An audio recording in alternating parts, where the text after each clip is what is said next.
Sebuah video yang memperlihatkan ketegangan antara anggota Ormas Gerakan Pemuda Kabah atau GPK dan TNI viral di media sosial. Insiden ini terjadi di pertigaan Salaman, Magelang, Jawa Tengah saat anggota GPK berpapasan dengan anggota TNI Yonif 403. Ketegangan meningkat ketika anggota GPK menggeber knalpot memicu reaksi anggota TNI yang turun dari truk. Meskipun situasi sempat memanas, bentrokan fisik dapat dihindari dan TNI berusaha menertibkan anggota GPK yang terlibat.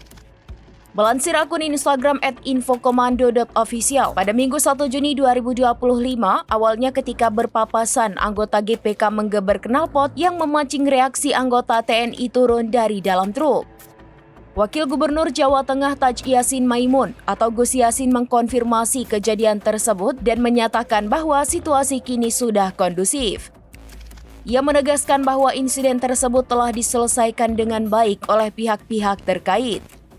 Gus Yassin juga menanggapi keterlibatan GPK yang merupakan organisasi sayap dari Partai Persatuan Pembangunan dengan menyatakan bahwa urusan organisasi akan diserahkan kepada partai.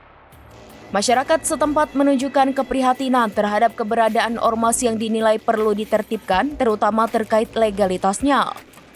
Beberapa warga berharap agar ormas GPK dapat lebih berkontribusi positif bagi masyarakat, bukan sebaliknya.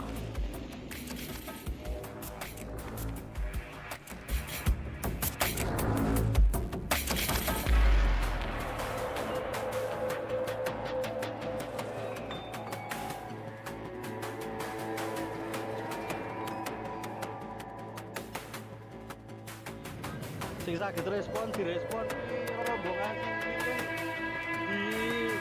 ditendang karo tentara ini. Tugale do luka-lukane.